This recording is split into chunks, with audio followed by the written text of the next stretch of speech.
히브리서 13장 제가 제목을 이렇게 붙여봤죠. 한번 읽어볼까요? 무너지는 인생 붙드시는 은혜. 자, 우리 인간의 삶은 그냥 무너집니다. 그런데 하나님은 그 무너진 걸 그냥 방치하고 계시지 않죠. 하나님은 우리를 뭘로 붙드셔요? 은혜로 붙드십니다. 그죠? 우리는 하나님의 은혜가 아니었던들 전부 다 오늘 이 자리에 없었을지도 모르죠. 맞습니까? 좀 공감이 가세요? 이 말씀이? 진짜로? 그렇습니다. 우리가 옛날에 과거에 했던 일들이 있는데, 그렇죠? 하나님 앞에 했던 일들이 있는데 진짜 내가 은혜로 사는 거지 은혜 아니면 살아갈 수가 없다는 거죠. 그래서 제가 부제목을 엔트로피를 거스르는 하나님. 엔트로피가 뭐냐 그러니까 영어에 이제 그 열역학에 제가 항상 얘기하죠. 엔트로피라고 그래요. 이거는 이 과학 용어인데 열역학입니다. 열 아시죠? 열을 우리가 이제 과학에서는 에너지라 그러잖아요. 맞습니까? 에너지라 그래요. 이 에너지는 그게 뭐야? 뜨거운 것은 가만히 놔두면 어떻게 되죠? 식잖아요. 맞습니까? 뜨거운 것은 그냥 가만히 놔두면 식어요. 그러면 열이란 것은 어떻게 돼요? 뜨거운 곳에서 어디로 옮겨집니까? 차가운 곳으로 옮겨집니다. 왜 이게 뜨거운 게 그냥 가만히 뜨겁지가 않을까요? 열의 성질이죠. 열이 가지고 있는 고유의 성질입니다. 그래서 과학에서 우리가 배울 때 열은 이렇게 뜨거운 데서 차갑게 변한다. 그 다음에 물은 어떨까요? 물은 높은 데서 어떻게 해요? 낮은 곳으로 오잖아요. 이걸 우리가 뭐라고 그러냐니까 중력이라 중력. 무거울 중자 쓰죠? 중력이라고 그래요. 여기 중력의 법칙을 거스를 사람이 있습니까? 하루는 옥상에서 자살하려고 뛰내렸는데 중력의 법칙이 발동이 안 돼. 뛰내렸는데 밑으로 내려가지를 않는 거야. 할렐루야. 그럴 때는 중력의 법칙이 좀 반대가 됐으면 좋겠어. 근데 사정없어. 예외가 없어. 전부 다 위에서 떨어지면 밑에 콩가루 되는 거야. 그 무슨 법칙이라고? 중력의 법칙인 거예요. 여러분 생각해 보세요. 중력의 법칙을 발견한 사람이 뉴턴이잖아요. 1790 몇 년도인가. 근데 뉴턴이 사과나무 밑에서 일설에 의하면 그래요. 나는 뻥이라고 생각하는데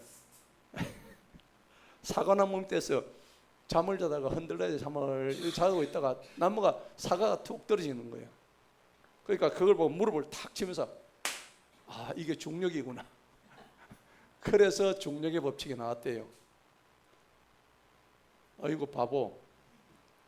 그럼 생각해 보세요. 그러면 뉴턴이 사과나무 떨어지기 전에 중력이 없었습니까? 있었잖아요. 여러분 화장실 갈 때마다 중력의 법칙 안 나옵니까? 매일 아침에 가면 중력의 법칙이 나와야 싸죠.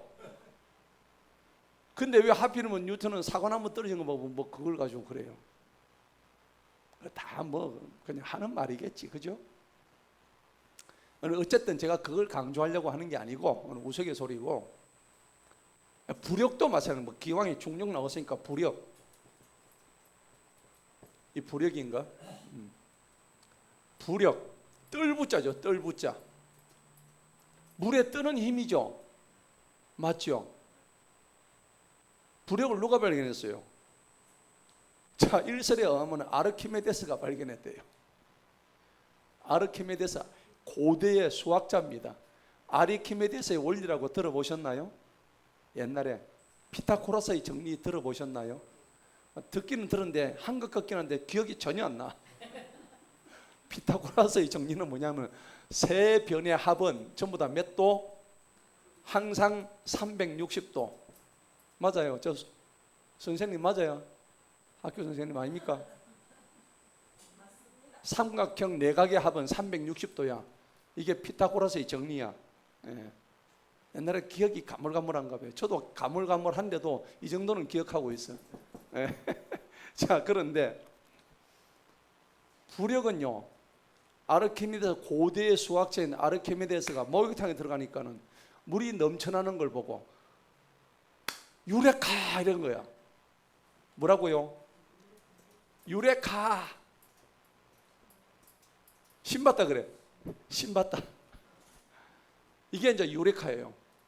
유레카라는 단어가 새로운 것을 발견했다 이 말입니다. 그 유레카라는 단어가 유명한 단어예요. 새로운 지식. 그래서 이거를 우리가 사고의 전환을 할 때 흔히 과학 용어로 뭐라고 하면 코페르니쿠스적인 전환이다. 그런 말 들어보셨나요? 에? 코페르니쿠스적인 전환이다.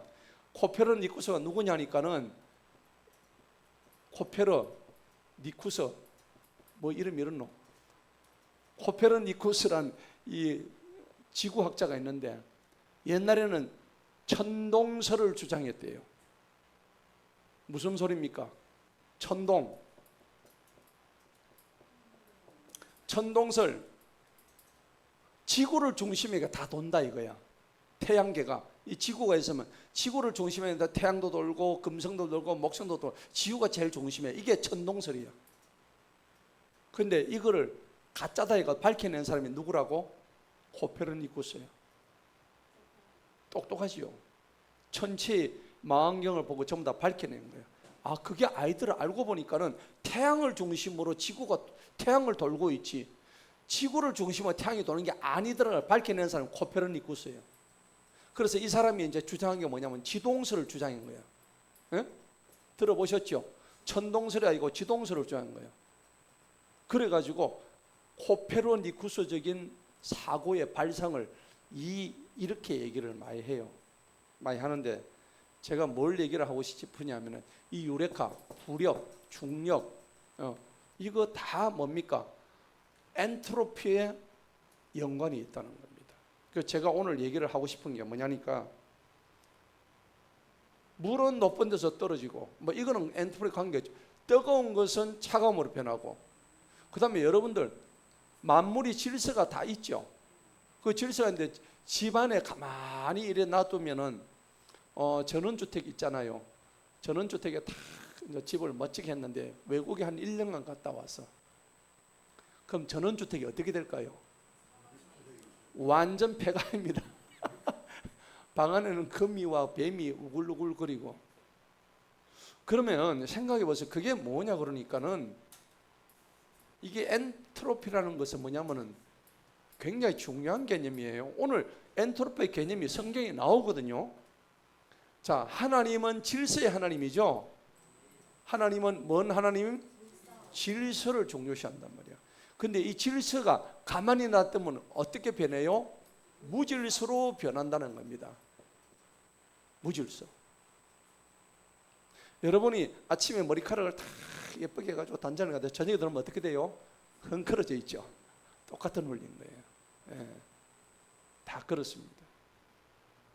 자, 가만히 놔두면은 질서가 무질서로 변한다. 예, 이런 게 무슨 법칙이에요? 엔트로피 법칙이에요. 우리 몸도 강한 것 같지만 자꾸 나이가 들면 어떻게 돼요?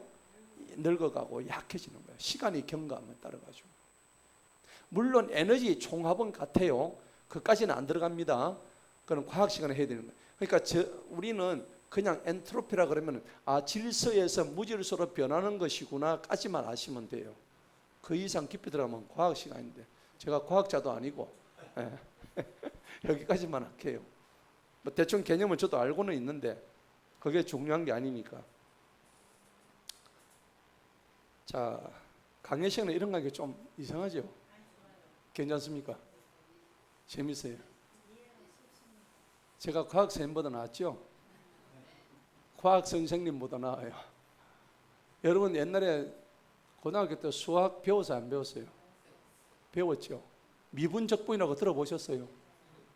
기억납니까? 저는요 미분이 뭔지 적분이 뭔지도 모르고 문제를 풀었다니까.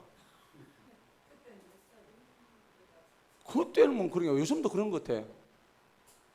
그러니까 생각해 보세요. 미분이 뭐고 적분이 뭔지 아는 분 손 들어봐요.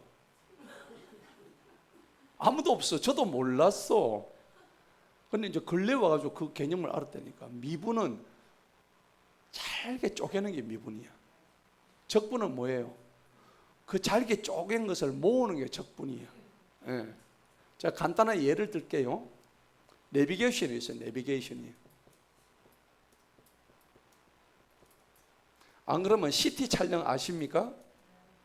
CT 촬영이 있어. CT는 단층 촬영하는 거죠.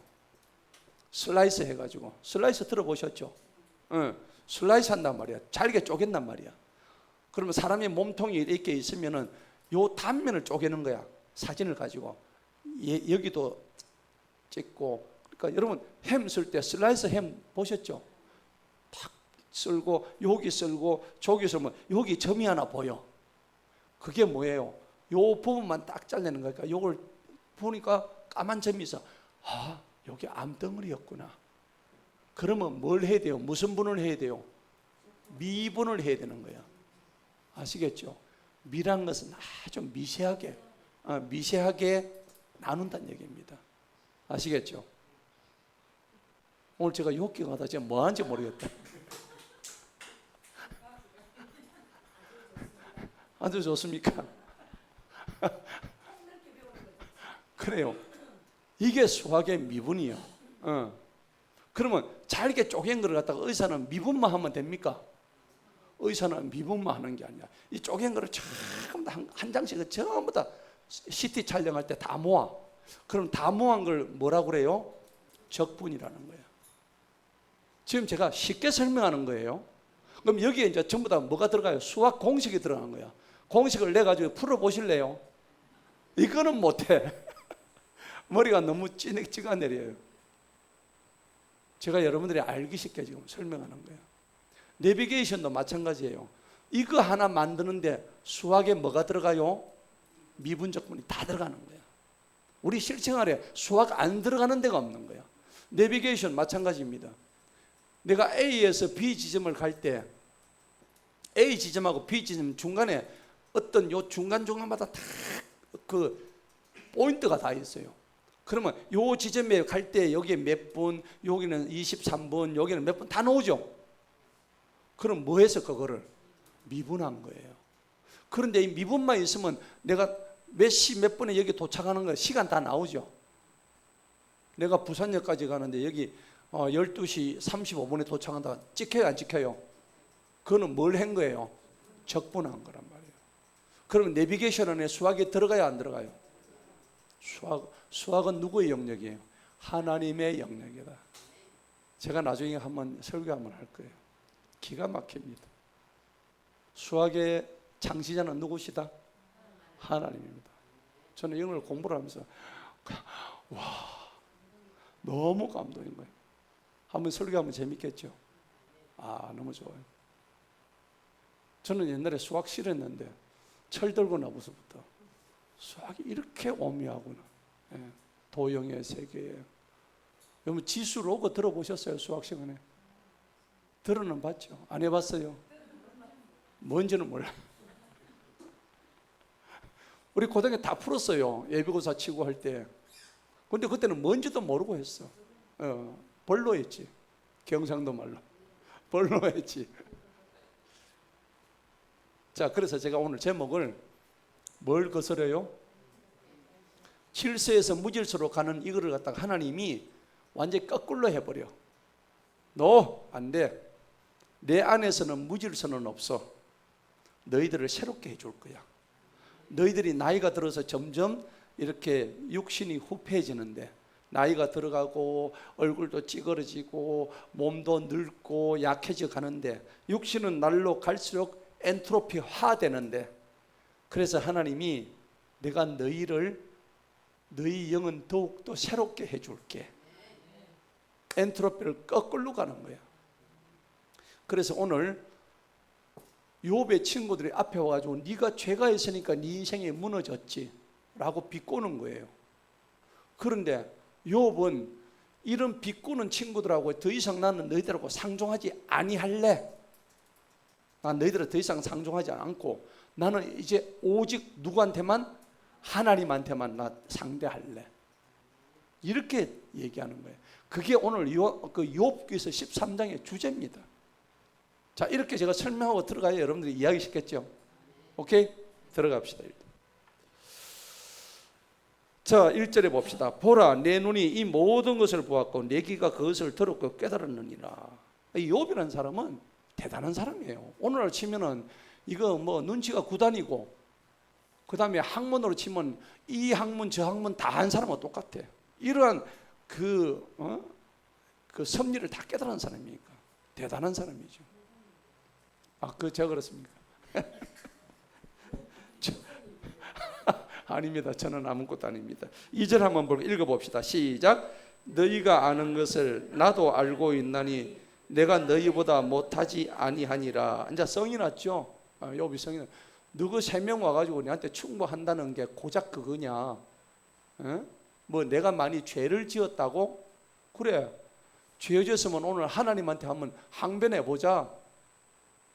변호사 불러봐라. 하나님한테 한번 내가 하나님은 따져볼 거다. 하나님, 내 진짜 죄가 있어서 이 엄청난 일을 당했는지 너희들하고 같이 한번 하나님 밥 나가보자, 이 얘기입니다. 예. 자, 그래서 13장의 이 교훈이 뭐냐 그러니까 지금 이 고난이란 것을 욥이 받고 있죠. 여러분들도 인생에 고난 받죠. 이 고난을 우리는 단순히 고난으로만 여기지 말자는 겁니다. 욥 얘기는. 여러분 고난이 올 때 어때요? 정말 징글징글하다, 받기 싫다 그러는데 여러분들이 당한 고난하고 욥이 지금 당했던 고난하고 비교를 굳이 하자면은 욥과의 고난, 욥의 고난과 우리의 고난은 우리는 욥한테 잽이 안 되죠. 자식이 한 명도 10명 다 죽어버렸는데 재산 왕창 다 망하고 몸에는 막 피부 암에 걸려있는 이런 상황인데 마누라가 뭐 하나님을 욕하고 되접부라 그냥 막 이렇게 하고 있는데 그리고 친구들이 위로하러 와가지고 자기를 조롱하는 말을 하고 있는데 자기도 지금 최악이야. 이런 상황에서 이 고난을 자기는 뭘로 보느냐면 고난으로 보지 않는 거야. 지금 문제가 지금 거기 있는 거예요. 그런데 이 친구들은 이 고난의 신비의 뜻을 진짜 이해도 하지 못하고 인간의 알량한 교리를 가지고 저것들도 하는 말이 잘못된 말은 아닙니다. 알량한 교리를 가져와 가지고 섣불리 욥한테 막 설명하려고 하는 그 시도 있죠. 이거는 하나님을 모독하는 행위라는 겁니다. 오히려 우리도 누구를 위로할 때에 그 사람의 여러 가지 아픔을 공감하지 않고 하나님 말씀을 갖다 들이대 가지고 네가 그랬으니까 죄를 받지, 성경에 나와 있잖아, 이런 식으로 하는 것은 오히려 하나님을 모독하는 행위라는 겁니다.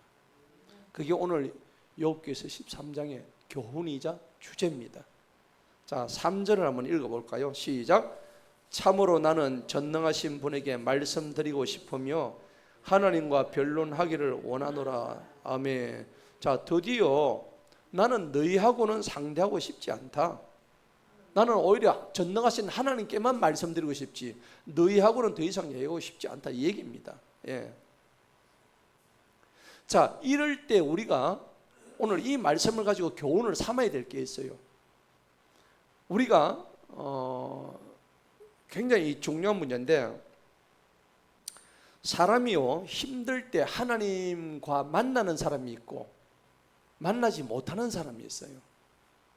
사람은 언제 하나님과 1:1 관계가 될까요? 굉장히 중요한 문제입니다.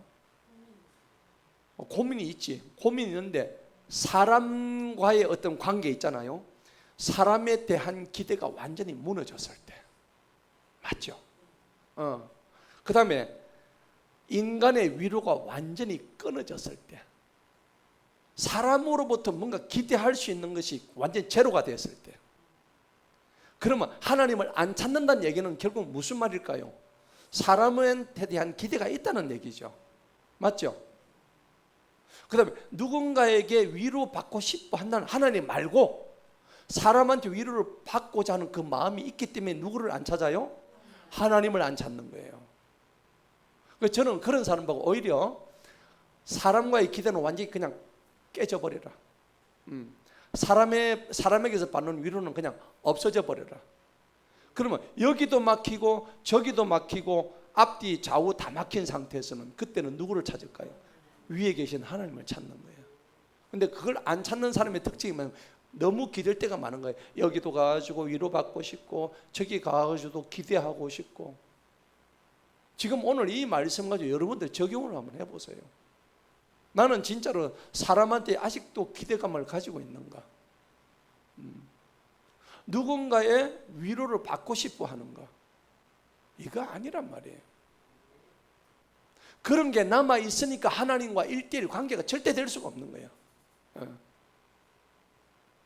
그게 사람과의 관계만은 아닙니다. 어떤 사람은 돈하고 관계도 있는 거예요. 그죠? 자기 명예하고도 관계 있는 거예요. 어떤 정치인이 그러더라고요. 한번 인터뷰하는데 보니까 나는 내가 꼭 국회의원이 되기 위해서는 내가 일단은 교회는 좀 더 있다가 가야 된다 그러더라고. 그래 더 있다 오라고. 여러분, 너희는 내일 일을 알지 못하는도다. 오늘 하룻밤 사이에 네에게 무슨 일이 있는지 아무도 알지 못한다. 그런데 내가 하나님 조금 있다가 국회 되고 난 뒤에 갈 거다 그래 얘기를 하는데, 그럼 결국 뭡니까? 그 사람도 사람에 대한 기대가 지금 남아있다는 얘기죠. 그런 사람은 죽어도 하나님과 1:1 관계가 될 수가 없다는 겁니다. 그러니까 제가 오늘 여러분 드리는 말씀은 1:1 관계가 되기 위해서는 인간에 대한 기대를 다 접으라는 얘기입니다. 저는 그냥 막 대놓고 인간의 관계를 그냥 다 깨져버리라 차라리. 인간관계는 다 깨져버리고 오직 남은 건 하나님밖에 없다. 그럴 때 하나님이 내 음성을 들으시고, 내가 워낙 강하잖아요. 여러분 자신 강하지 않으세요? 내가 볼 때 엄청 강하셔. 강한 분만 다 모이셨어. 나는 안 강하다 그러는데 아니야. 엄청 강해요. 안 강한처럼 하면서 막 완전 황소고집들이야. 완전 똥꼬집들. 똥꼬집 집밥서야. 내가 볼 때. 진짜 안 그래요? 그래. 본인이 그렇대. 인정. 짱. 저도 그래요. 저도 뭐 제 생각이 옳은 줄 알고 30년을 버텨왔더니 개 박살나고 사람에 대한 기대 완전히, 제가 말씀드렸잖아요. 사람에 대한 기대 완전히 끊어버렸습니다. 저는 사람으로부터 위로받는 것 안 되더라고요. 해보니까 그게 헛방이더라고. 그럴 때 내가 하나님에 나가가지고 교회에 나가지고 100일 동안 하나님 붙잡고 기도를 했다고. 그때부터 역사가 일어나는데요. 와, 참 하나님 그때 내가 못 본 걸 보이게 하시고, 그 다음에 내가 원하지 않았던 걸 하나님 막 주시고, 그 다음에 그때부터 하늘 문을 열어주시는데 영계가 열리고요, 물고가 터지고 그리 되는 거라. 그게 하나님이 주시는 비밀이에요. 여러분의 똥꼬집 가지고 아직도 사람한테 부빌 때 있고 비빌 때 있다면은 오늘 이 설교 듣고 좀 반성하고 방법을 바꿔보세요. 그 교회 가지고 목사님 설교들 그래야지 해놓고 돌아서면 또 까마귀 뭘 삶아먹은지 금방 잊어버리고 그렇게 하지 마시고. 그러니까 오늘 3절 보세요. 3절 보니까는 나는 참으로 전능하신 분에게 말씀드리고 싶다. 이렇게까지 나와야 되는 거야. 친구들 너 3명 와봤자 소용없어. 나는 하나님한테만 말씀드릴 거야. 하나님과 변론하기를 원한다. 그래서 여러분 히브리서 4장 16절에 이런 말씀이 있어요. 한번 찾아볼까요? 은혜의 보좌 앞으로 나오래요. 히브리서 4장 16절 찾아봅시다.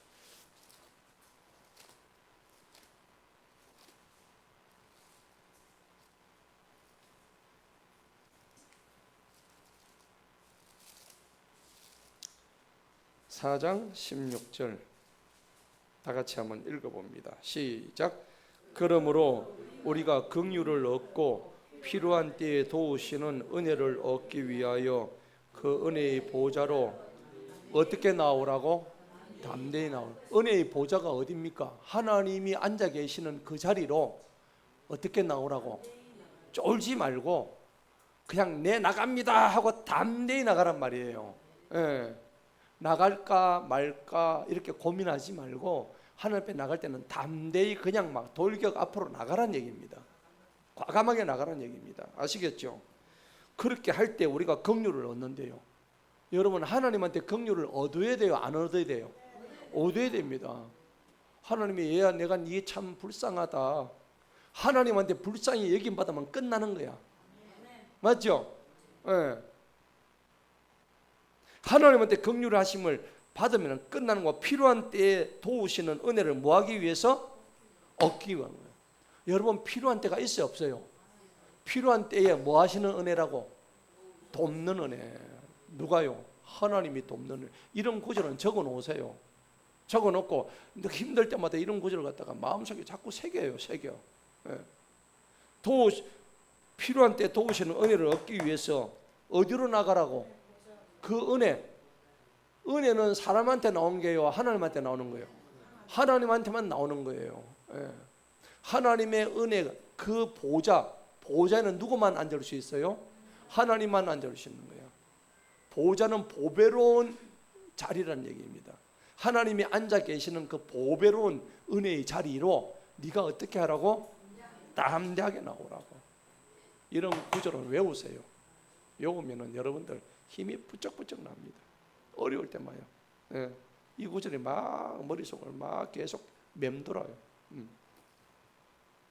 오늘 욥은 이 구절을 아마 생각했을 거예요. 그래? 나 이제 넌 친구들 필요 없어. 나는 은혜의 보좌 앞으로 내 혼자 담대히 나갈 거야. 이 얘기입니다. 아시겠죠? 본문 봅시다. 4절 읽어봅니다. 시작. 그러나 너희는 거짓말을 지어내는 자들이요 너희는 다 쓸모없는 의원들이니라. 그렇죠? 이제 뭐 친구들 보고 대놓고 이제 막 얘기합니다. 야, 너 이제 너희들 거짓말 하지 마. 뻥치지 마. 너희 다 쓸데없는 의사들이야. 의사로 비유를 하는데 쓸모없는 의사다. 그리고 5절 보니까 너희 입 닥쳐. 이제 뭐라고 합니까? 읽어봅니다. 시작. 오 너희가 다 잠잠하기를 원하노라. 그것이 너희의 지혜가 되리라. 아멘. 그렇죠. 입 닥쳐라. 이제 이 말입니다. 예. 그렇죠. 자, 이거는 잠언 말씀에 그대로 나옵니다. 잠언 17장 한번 보십시다. 이거 우리도 배워야 돼. 잠언 17장.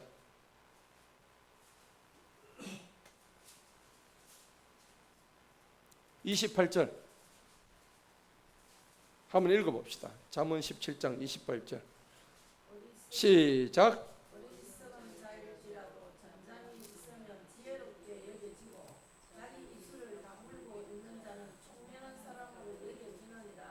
아멘.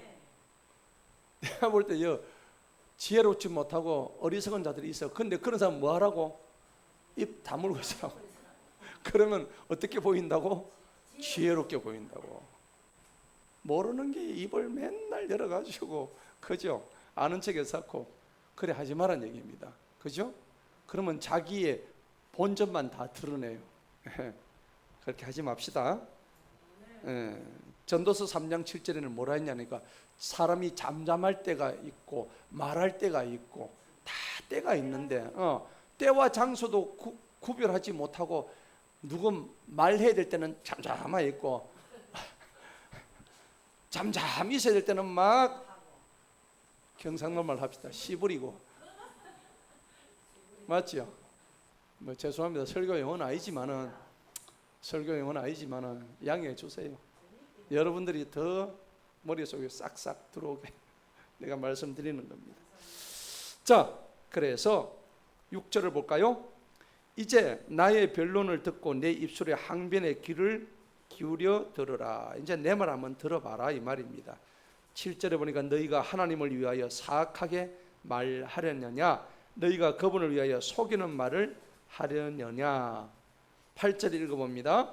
너희가 그분을 외모로 취하려 하느냐. 너희가 하나님을 위하여 논쟁하겠느냐. 9절 그분께서 너희 속을 살피시면 좋겠느냐. 아니면 한 사람이 다른 사람을 조롱하는 것 같이 너희가 그분을 조롱하려느냐. 10절 만일 너희가 엄밀히 사람들을 외모로 취할진대 그분께서 반드시 너희를 책망하시리라. 아멘.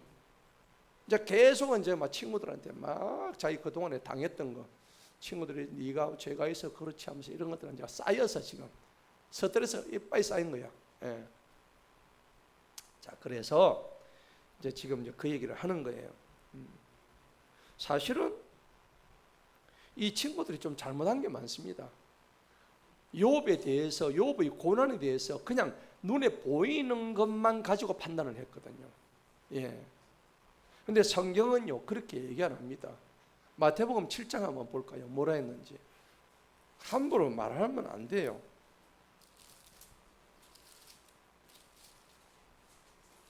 마태복음 7장 함부로 판단하고 남 비판하고 이러면 안 돼요. 우리는 그 사람이 진짜 무슨 생각을 하는지 몰라요. 한마디만 듣고 그렇게 쉽사리 남을 재단한다든지 그렇게 판단하면 안 된다는 얘기입니다.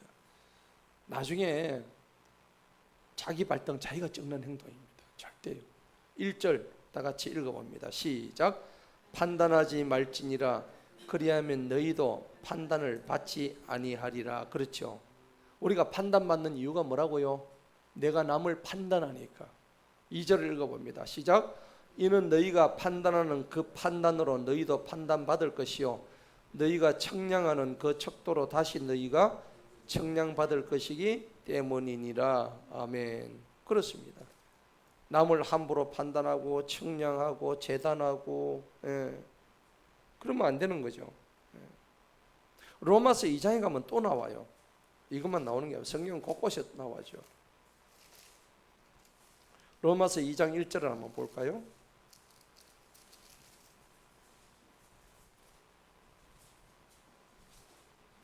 한번 읽어보도록 하겠습니다. 시작. 그러므로 오 판단하는 사람아 네가 누구이든지 핑계하지 못할 것은 네가 다른 사람을 판단하는 것으로 내 스스로를 정죄함이니 이는 판단하는 내가 같은 일들을 행하기 때문이라. 여기는 한 단계 지금 더 들어가 있죠. 아까는 그냥 판단하지 말했는데 판단하는 네가 니도 똑같은 일들을 행한다고 되어 있잖아요. 여러분 동의 안 하십니까? 그렇죠? 그러니까 여러분들 우리 교회 내에서 막 뒷담화 막 하잖아요. 어떤 사람들 뒷담화 저 집사님 여러분 남말은 새가 듣고 반말은 쥐가 듣습니다. 그런 거 다 나중에 다 드러납니다. 그런데 반말 낱말 누가 다 들으셔요? 하나님.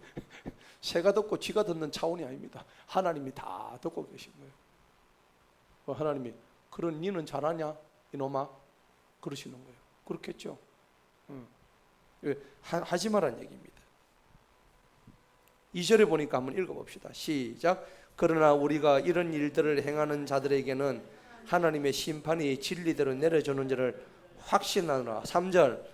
오 이런 일들을 행하는 자들을 판단하면서도 같은 일들을 행하는 사람아 네가 하나님의 심판을 피할 줄로 생각하느냐.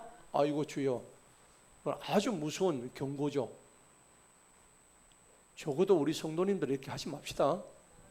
교회 내에서 섣불리 남을 갖다가 막 판단하고 저 집사님 말이지 알고 보니 거꾸로 알고 있었어. 완전히 거꾸로 알고 있었다고. 그 집사님 그런 의도가 전혀 아니고 그 권사님은 전혀 아닌데 거꾸로 알고 있었던 거예요. 자, 본문 들어갑시다.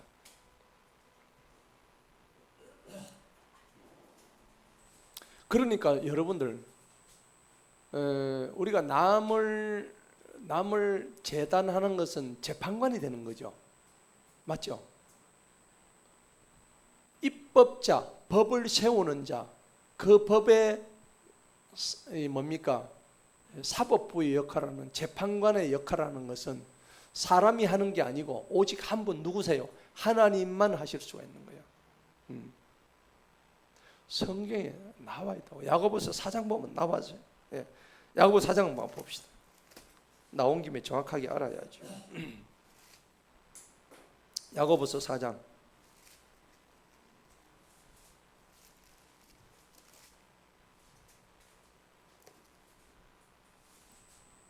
12절을 한번 봅시다.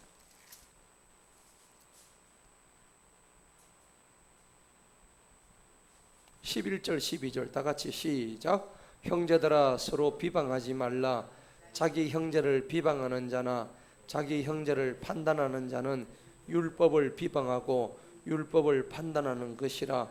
그러나 네가 만일 율법을 판단하면 너는 율법을 행하는 자가 아니라 뭐라고? 재판관이로다. 법을 제정하신 분은 한 분이시니 그분께서는 능히 구원하시기도 하시며 멸하기도 하시느니라. 그런데 네가 누구이기에 남을 판단하느냐? 정신 차려라. 그죠? 예. 그러니까 남 판단하면 안 되는 거예요. 우리 교회 내에서도 그렇죠. 저 집사님이 평소에 내가 생각하고 조금 다른 길로 가면은 어이구 주제에 그래가지고 어떻게 해요? 함부로 판단해요. 아닙니다. 제가 그럴 때 한 번씩 보여요. 그런 게 여러분들한테서 남을 판단하는 게 보인다니까. 예. 절대 그러지 마세요. 근데 나중에 좀 있으면 그게 잘못됐다면 제 눈에 또 보여요. 그게 아닌데 그렇게 보고 있다는 거. 저는 그걸 가지고 제가 계속적으로 저도 교훈을 삼아요. 제가 교훈을 제일 많이 삼죠. 그래서 내가 적게 판단했던 게 저도 그런 인간이기 때문에 저 집사님이 왜 안 나오지? 저도 인간이니까 그렇잖아요. 어떨 때 얄미워. 예배 안 나오잖아요. 저 인간 속으로 죄송합니다. 저 인간 저거 왜 안 나오나 오늘. 근데 좀 있으면 하나님이 해결시켜. 니는 옛날에 안 그랬나? 저는 더 했습니다. 목사가 되니까 일하지. 니는 목사가 되었고 집사들의 그 형편도 생각도 못하고 안 나오면 안 나온 대로 놔둬라. 한 명이라도 나를 찬양하면 되지 않느냐. 한 번은 하나님 그렇게 말씀을 하시더라고요. 나는 꼭 많이 나와야 된다 생각. 제가 언제부턴가 숫자에 그렇게 연연 안 합니다. 저는 내가 맡기는 한 영혼을 위해서 네 목숨을 바치라 하시는데 저는 그 주의입니다. 예, 그래서 저는 교회에 돈을 때려놓고 이런 일 안 합니다. 예, 혹시나 교회 건축원금 이런 거 할 생각 조금도 하지 마세요. 예, 그거는 하나님이 주시면 하는 거고 여러분들이 자원하는 마음이 있으면 하는 거고 또 하나님이 그것도 열어줘야 하는 거지. 예. 교회 크게 지가 뭐 할 건데요. 여러분 교회 대형교회 지어가지고 잘된 거 보셨습니까? 그 은혜가 서럽지 않습니까? 예. 없는 게 아니라 안 하지요. 예. 없는 게 있고 없고가 어디 있겠습니까? 예. 그거는 우리가 건축할 때 되면 하는 거고, 그게 중요한 게 아니란 얘기입니다. 헌금이 중요한 게 아니란 얘기입니다. 헌금은 은혜가 되면 저절로 하게 돼 있어요. 안 그렇습니까? 헌금을 누가 하라고 합니까? 자원해서 하는 것이 헌금이지. 만약 누가 하라고 하면 그거는 억지예요. 할 필요가 없어요. 그런 거는. 내가 진짜 자원하는 기쁨으로 하나님께 드려야 그거 하나님 받으시지 누가 해라고 했어. 저는 그렇게 해본 적도 없고 그럴 생각도 없고 그래 안 해도 하나님이 풍성히 채워주셨고 차고 넘칩니다. 걱정하지 마세요. 그렇죠. 오늘도 470만 원짜리 저 하나 들렀잖아요. 우리가 뭔 돈 있겠어요. 다 여러분들이 헌금한 돈 아니겠습니까? 한 푼, 두 푼도 안 받고 저런 거 바꾸고 제가 저거 산다고 제가 여러분들한테 돈 달랍니까? 한 푼, 두 푼 다 꽁쳐가지고 저것도 사고 그죠? 그래 하는 것이 감사 아닙니까? 그렇죠? 감사죠. 그리고 제가 목사하면 얼마나 하겠습니까? 하나님 하라는 데까지 해야지. 저도 언제까지 할지 몰라요. 내년에 그만두면 저는 그만둬야 되고, 그죠? 뭐 3년을 뭐 3년도 안 거고, 저는 제가 그만두고 뭐 자시고 할 자격이 없어. 하나님이 하라시는 데까지. 그게 맞습니까? 그렇죠? 그럼 뭐 하나님 90까지 하라면 하는 거고. 기왕이 뭐 모세 120살까지 뭐 눈빛 하나 흐리지 않았더라. 그거 가면 좋겠지만은 제가 120살까지면 여러분들 몇 살까지 살아야 돼요? 같이 있어야 되는데 안 돼. 장난으로 못 한다. 자, 본문 봅시다. 자, 그래서 12절을 한번 읽어봅시다. 다 같이 시작. 너희의 기억들은 재들과 같으며 너희 몸은 진흙 덩어리들과 같으니라. 욥이 귀한 말만 하죠. 너희 기억들은 뭐와 같다고요? 죄가 형체가 있습니까? 다 타버리고 남은 거, 훅 불만 날아간. 우리 기억하는 거 있잖아요. 여러분들 뭐 옛날에 기억나요? 저는 별로 기억도 안 나요. 그리고 기억하고 싶지도 않아요. 제가 집사람한테 그런 게 자기한테 불리한 것만 기억.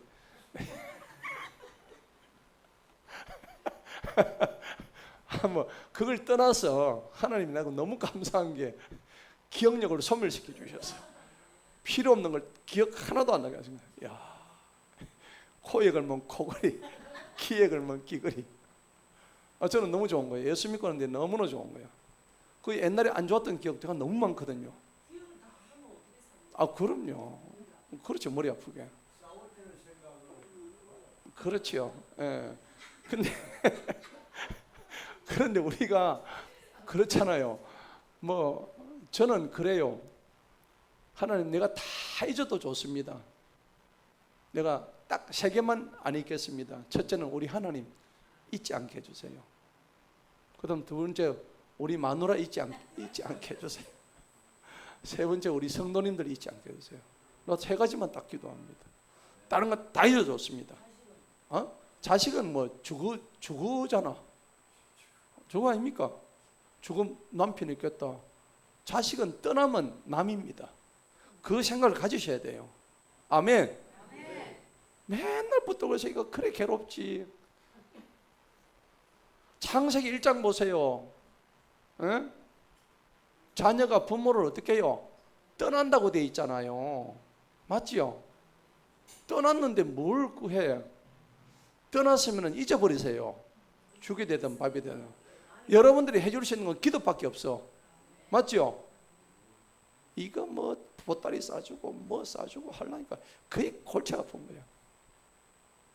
다음에 내가 그거 부모 자식 간에 하면 성경적으로 내가 한번 쫙 말씀을 드릴게요.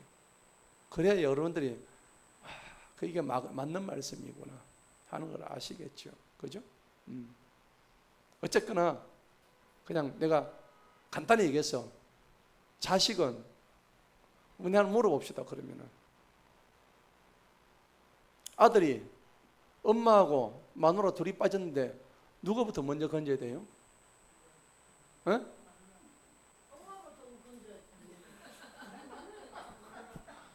벌써 저라고 이제 틀린 거야. 그건 틀린 겁니다. 그게 틀린 거라고. 왜 그러냐? 엄마를 구해야 될 자는 저가 아버지가 구해야 됩니다. 아니 내하고 같이 사는 내 마누라야. 내 마누라. 엄마는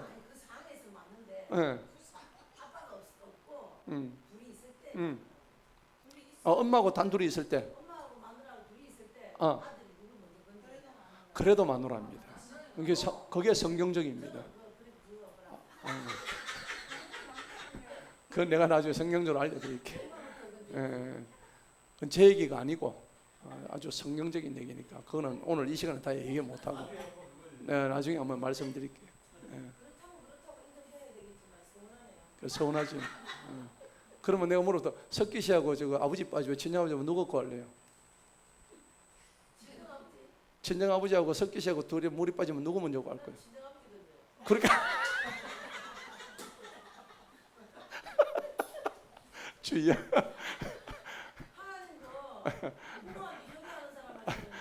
그래 뭐 어쨌든 좋습니다. 뭐 이쪽을 건지든 저쪽을 건지든 그냥 양쪽 다 건지세요. 수영 다 배워가지고.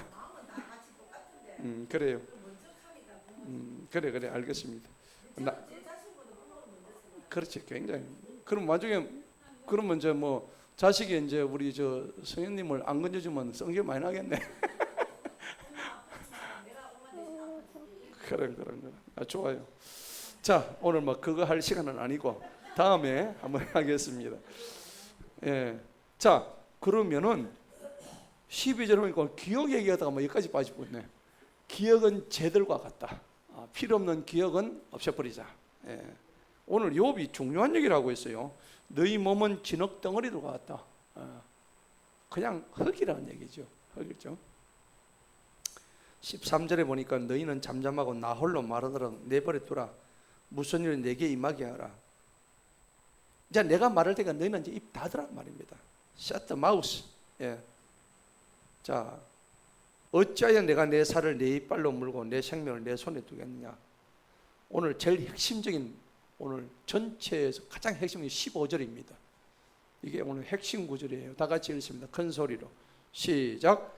그분께서 나를 죽이실지라도 나는 그분을 신뢰할 것이라. 그러나 나는 그분 앞에서 내 자신의 길들을 그대로 지킬 것이요. 아멘. 그렇습니다. 이게 욥의 신앙이에요. 친구들은 네가 지금 잘못해서 죄를 받았다고 하는데 욥은 하나님이 나를 죽인다고 하실지라도 나를 죽인다 할지라도 나는 그분을 신뢰한다고. 지금 자식들 다 죽었잖아요. 맞죠? 자식들 다 죽었는데 자식들이 중요한 게 아니야. 지금 누가 중요해요? 하나님이 중요한 거지. 자식이 내 거예요? 누구 거죠? 하나님 거예요. 오해하지 마세요. 자식 내 거 아니에요. 나도 누구 거예요? 나도 하나님 거고 내 거라 할 게 아무것도 없다고요. 여러분 이제부터 앞으로 삶은 가장 적게 가지는 미니멀리즘 들어보셨어요? 미니 사이즈 가장 적게. 그걸 영어로 미니멀리즘이라고 그래요. 따라합시다. 미니멀리즘. 미니멀리즘의 삶을 살아야 되는 거예요. 언제든지 노마드 정신. 노마드가 뭡니까? 우리 6월 달에 몽골 가거든요. 노마드는 말이 유목민이라는 얘기입니다. 유목민들이 이삿짐이 많아요, 적어요? 없습니다. 이삿짐 유목민들은. 물 가지고 물 넘는 물통 하나 하고 어깨에 짊어질 짐하고 그거 전부 다 해요. 그걸 우리 노마드 정신, 노마드 스피릿이라고 그래요. 이 노마드가 유목민이라는 얘기거든요. 6월 달에 제가 몽골을 가는데 이 노마드 정신을 또 이제 배우러 가는 거예요. 거저 왔으니 거저 간다. 빈손으로 왔다가 빈손으로 간다. 공술의 공수거다. 예, 그런 말이죠.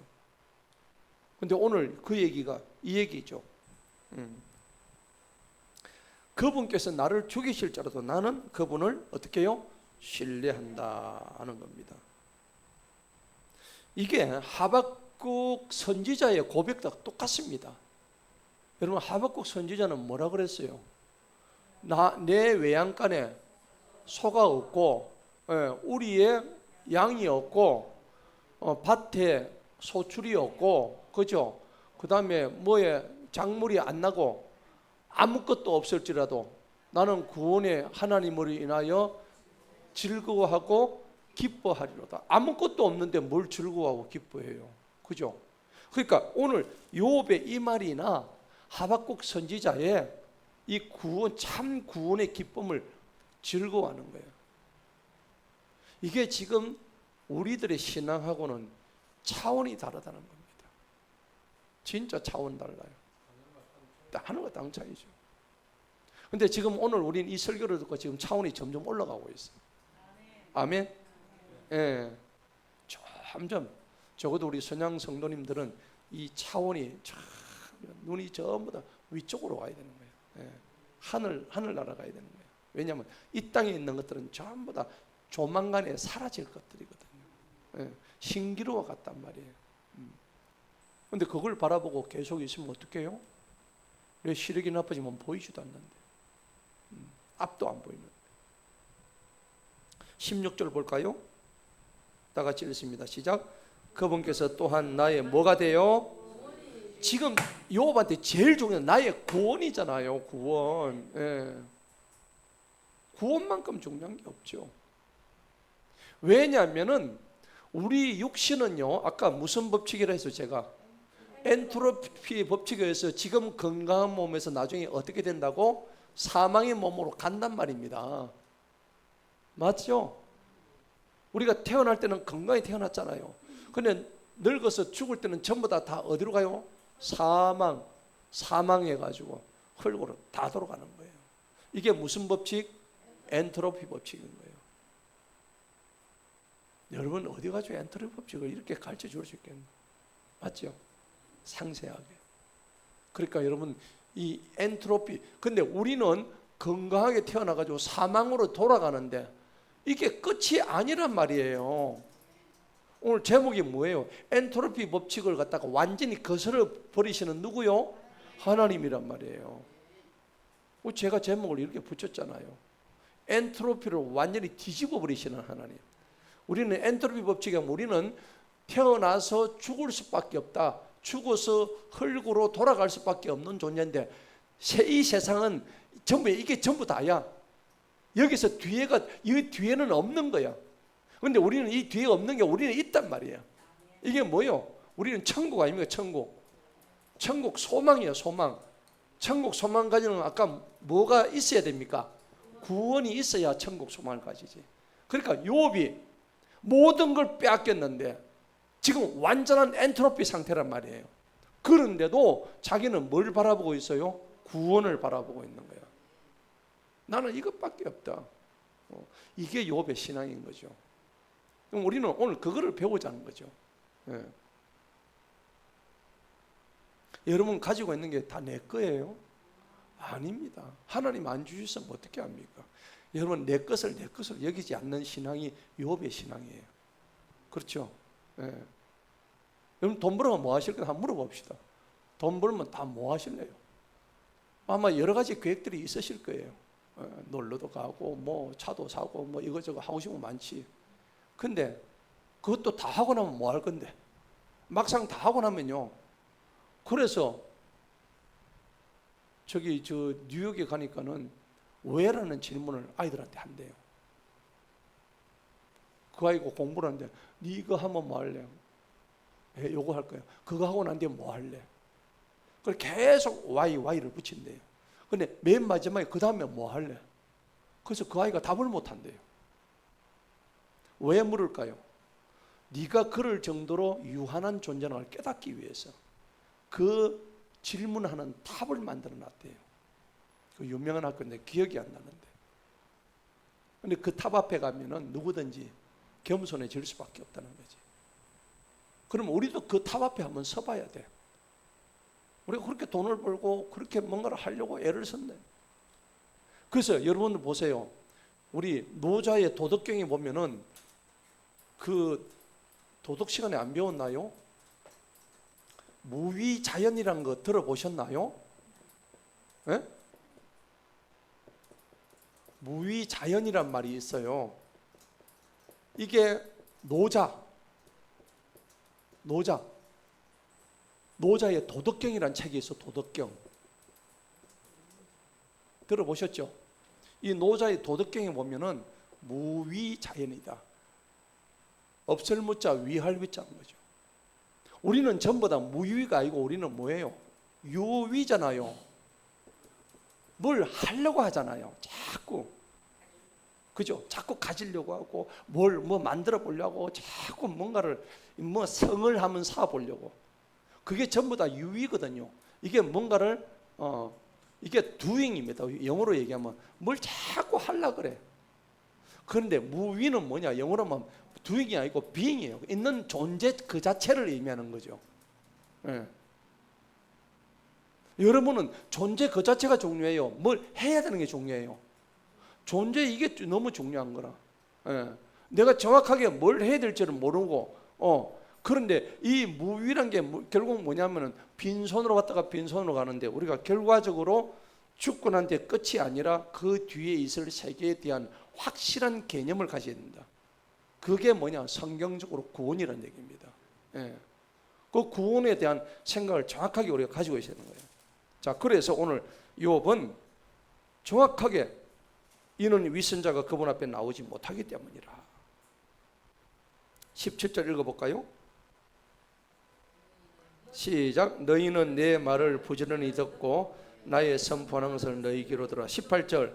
이제 보라, 내가 내 사정을 정리하였나니 나는 내가 의롭게 될 줄을 아노라. 아멘. 이 사람은 자신의 구원, 하나님만이 자신의 구원임을 알은 거예요.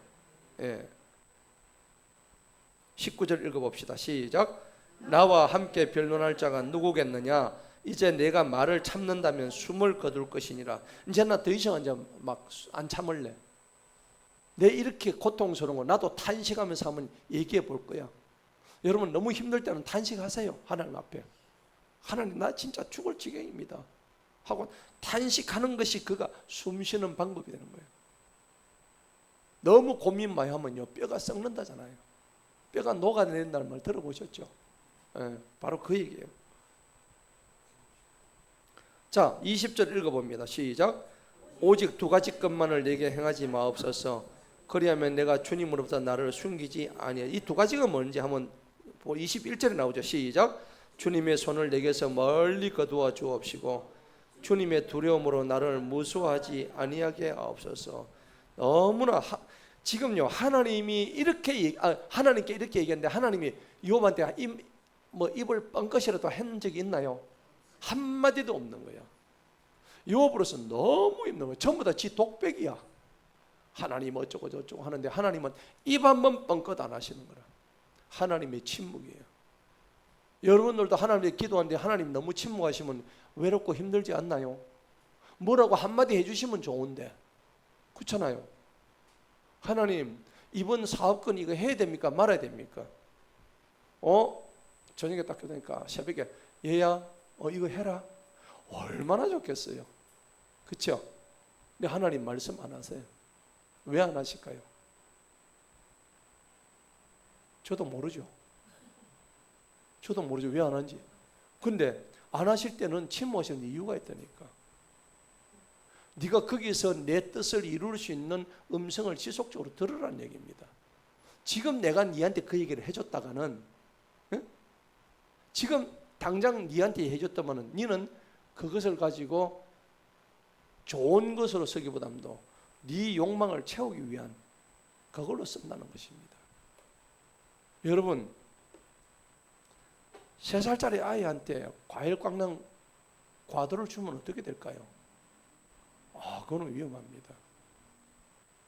그렇잖아요. 똑같은 이치거든요.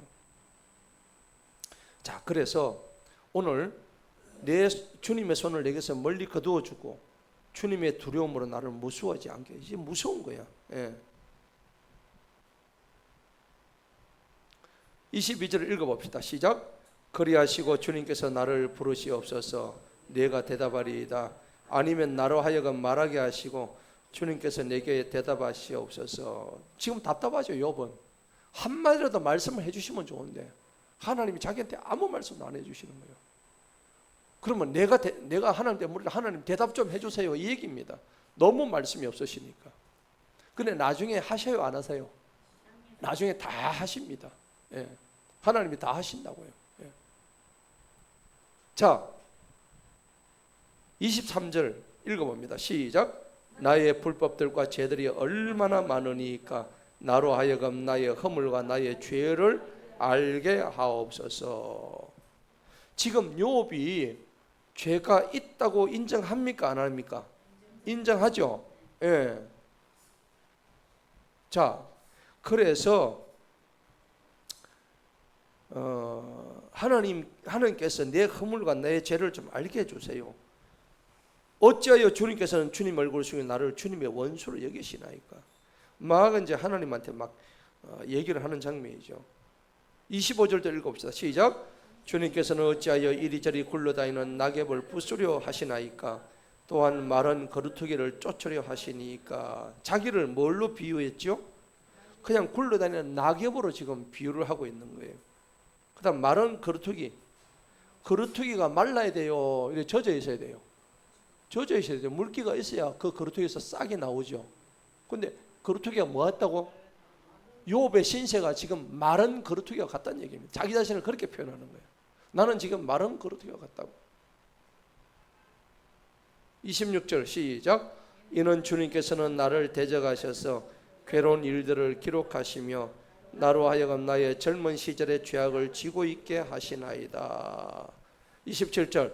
주님께서는 또한 나의 발을 족쇄에 채우시고 나의 모든 길들을 면밀히 보시며 나의 발 뒤꿈치들에 표시를 해 놓으시니. 내 발 뒤꿈치에 마킹을 한대요. 네가 어디 가고 하는 거 전부 다 표시돼 다 해 놓으신다는 거예요. 예. 죄를 지을 때마다 하나님은 전부 다 표시를 다 하신대요. 이게 욥기서 14장에 보면은 그 표를 해준다는 얘기가 또 나오거든요. 욥기서 10장 14절 한번 보세요. 10장 앞에 욥기서 10장 14절에 나왔잖아요. 이런 표현이.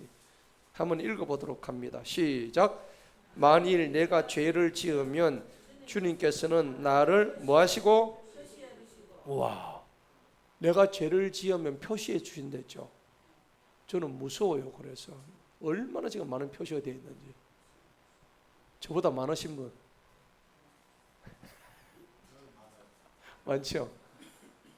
아마 장부 한 장가 하나 가지고는 부족할 거예요. 그죠? 그럴 정도로 우리 죄가 많아요. 근데 하나님이 중요한 것은 그걸 전부 다 표시를 해놨대요. 하나님 심판대 앞에 설 때 그 표시해 놓은 책을 다 펼쳐보신다. 너 언제 거짓말했고, 너 언제 뭐 안 좋은 거 했고, 네 언제 음란했고, 네 뭐 했고, 전부 다 표 다 돼 있는 거예요. 여태까지 우리는 그랬지만은, 그런데 뒤에 보니까는 14절 뒤에 봅시다. 나를 시작. 나를 나의 허물로부터 사면하지 아니하시리이다. 죄를 지을 때마다 마킹하시고 그 죄를 용서하지 아니하신다고. 그런데 하나님이 이사야 53장 가면은 그 죄를요 그에게 담당시키셨다 그렇게 나와요. 그분이 누구세요? 예수님이에요. 그럼 표시해둔 대로 우리를 갖다가 죄값을 묻는다면 우리가 살 수 있을까요? 우리는 못 삽니다. 그런데 요한일서 1장 9절에 너희들 죄가 깨끗하게 도말됐다잖아요. 여러분과 제가 지었던 모든 죄가 지금 어떻게 돼요? 완전 깨끗하게 됐대요. 볼까요? 진짜인가 아닌가? 한번 봅시다. 요한일서 봅시다. 눈으로 확인해야지 뭐.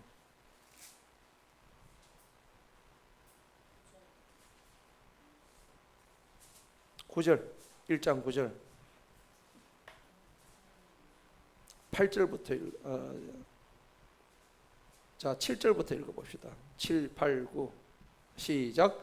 그러나 우리가 그분께서 빛 안에 계신 것 같이 그 빛 안에서 걸으면 우리가 서로 교제를 갖게 되고 그분의 아들 예수 그리스도의 피가 우리를 무슨 죄? 무슨 죄? 무슨 죄? 모든 죄요. 모든 죄. 이 죄는 해주고 저 죄는 안 해주고 아닙니다. 살인죄도 해주신다고, 간음죄도 해주신다고, 사기친 것도 이 죄를 용서해 주신다고, 예. 죽을 죄를 지은 것도 모든 죄로부터 뭐 하신다고? 깨끗하게 해주신다고. 믿으십니까? 여러분 오늘 믿으시면 여태까지 지은 모든 죄는 하나님의 권세로 인해서 예수님의 능력으로 깨끗하게 될 줄로 믿으시기 바랍니다. 아멘. 좋으세요? 안 좋으세요? 이런 예수님을 믿고 있는 우리가 최고지.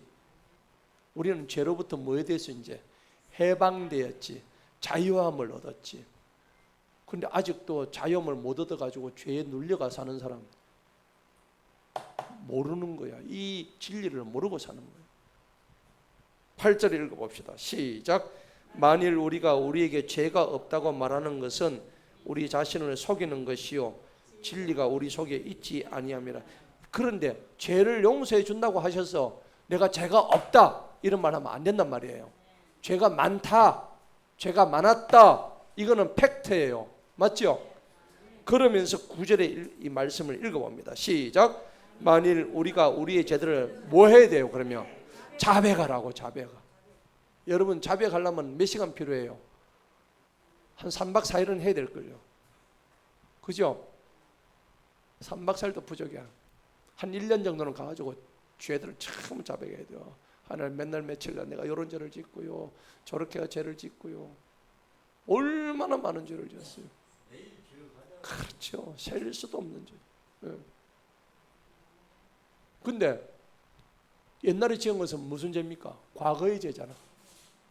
지금 짓는 죄는 무슨 죄? 현재의 죄. 내일 지을 죄는 무슨 죄? 미래의 죄. 예수님이 말씀하신 죄는 과거, 현재, 미래의 죄까지 전부 다 용서해 주신다. 이게 이해가 돼요? 이해가 안 되죠? 안 되죠. 안 될 수밖에. 그럼 봅시다. 어제까지 지었던 죄 다 용서해 주셨어. 오케이, 그거는 용서해 주지. 근데 그러고 돌아섰는데 지금 방금 죄 지었어. 너 또 죄 짓네? 내 이때까지 용서했는데 이거 죄 지었으니까 너는 안 되겠어. 일로 와. 이쪽 줄 쳐. 그럼 요까지는 해줄게. 절대는 이제 다시는 죄 짓지 않겠습니다, 주님. 그리고 다음 날 눈 뜨자마자 또 죄 짓는 거야. 눈 뜨자마자 죄 짓는 거야. 숨 들일 때마다 죄를 짓는 거야. 뭐 생각할 때마다 죄인 거야. 못 느끼세요?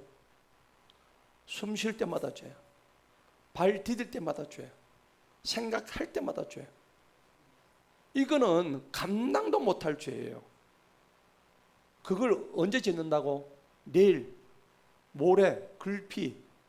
계속 그걸 전부 다 무슨 죄? 미래의 죄인 거예요. 그러면 그거는 어떻게 할 건데? 과거의 죄는 다 용서한 거 이해가 돼. 현재의 죄, 미래의 죄, 그거 어떻게 할 건데? 그럼 여러분 구원받았다고 여러분 죄 안 지어요? 짓죠. 구원받고 난 이후의 죄는 어떻게 하면 될까요? 이게 이제 구원론이에요. 매일같이 오늘 구절처럼 하라는 얘기입니다. 아시겠죠? 구원받고 난 이후에 1장 9절처럼 하면 된다는 겁니다. 그러면은 예수님이 우리의 죄를 용서해 주신다고. 첫째 뭡니까? 9절 다시 한번 읽어봅니다. 시작. 만일 우리가 우리의 죄들을, 첫 번째 뭐 해야 돼요? 자백해야 돼요. 죄 지놓고 입을 굳게 다물고 내가 안 지었다고 버티고 그러면 안 돼요. 첫째 뭐예요? 자백해야 되는 거예요. 순순히 부르라는 얘기입니다. 경찰서 가면 어떻게 해요? 경찰들이 야 빨리 풀어. 그러면 내가 좀 감면해 줄게. 네 일을 선처해 줄게. 그렇게 얘기 안 하나요? 그러면은 여기 보면 자백하면 그분께서는 뭐 하시고? 신실하시고 의로우셔서 우리 죄들을 용서하시며 모든 불의로부터 우리를 깨끗하게 하시느니라. 아멘. 되었잖아요. 그러니까 항상 죄의 고백을, 그러니까 우리가 주일날 항상 죄의 고백해요, 안 해요? 하죠. 그 제가 통성으로 기도합시다 할 때 그게 뭡니까? 지나가는 한 주간에 내 죄를 자백하라는 얘기입니다. 하나님, 지난 한 주간 제가 간음을 했습니다. 용서하여 주옵소서. 그럼 주님께서 그러면 다음 주에는 하지 말거라. 그렇죠? 주님, 지난주에 한 꼬부 하다가 넘어졌습니다. 그래, 그러면 다음 주에는 하지 말거라. 그러잖아요, 그죠? 같은 거예요. 근데 고의로 그래놓고 다음 주 또 똑같이 또 한 꼬부 또 했습니다. 누가 한번 주먹질을 했습니다. 누구한테 사기쳤습니다. 간음했습니다.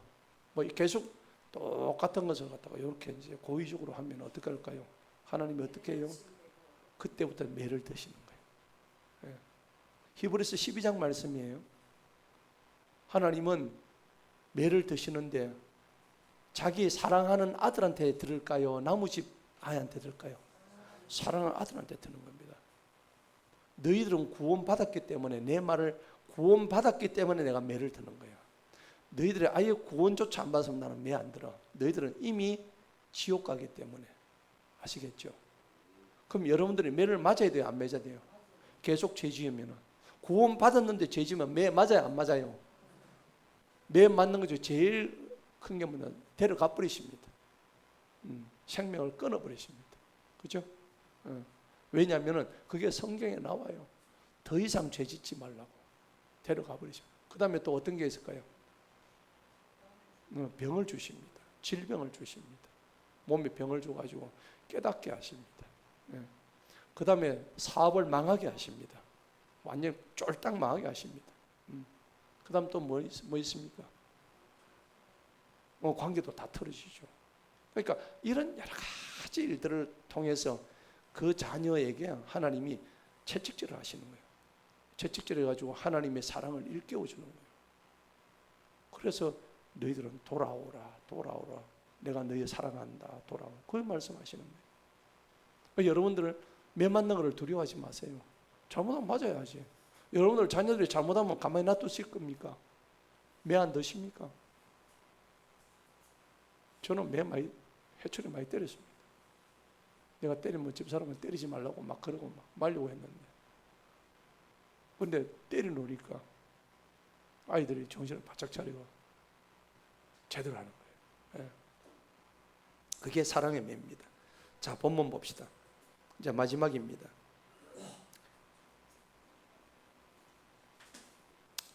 28절 마지막입니다. 읽어봅니다. 시작. 그가 썩은 물건같이 소멸되어 마치 좀 먹은 의복 같으니이다. 이게 오늘 정확하게 말씀드렸던 엔트로피 법칙입니다. 자, 물건은요, 나중에 오래되면 무슨 물건같이 소멸된다고? 썩은 물건같이 소멸됩니다. 예. 그 다음에 마치 좀 먹은 의복같이 됩니다. 사람이 죽어서 들판에 버려지면 나중에 그대로 있을까요? 없어질까요? 없어집니다. 썩 없어져야 되죠. 그게 만약에 그대로 있다고 생각해 보세요. 앞에 있었던 우리 조상들의 시체가 길거리에 그대로 썩지 않고 있다 해보세요. 얼마나 비참합니까? 그러니까 엔트로피 법칙을 만드는 것은 하나님이 너무나 감사한 거예요. 그렇죠? 예. 하나님이 만드신 이 신묘 막쳐가신 이러한 신비는 사람의 이 생각으로는 알 수가 없는 겁니다. 자, 오늘 이 말씀을 통해서 우리가 굉장히 많이 또 은혜를 받는데, 욥기서 13장을 들으니까 이해가 가십니까? 예. 우리는 무너지지만은 하나님은 어쨌든 우리를 붙들어 주시려고 이렇게 몸소 피 흘리시고 붙들어 주시고 그렇게 하셨다는 거죠. 자, 오늘 우리 이 주제를 가지고 한번 기도하도록 하십시다. 하나님 아버지,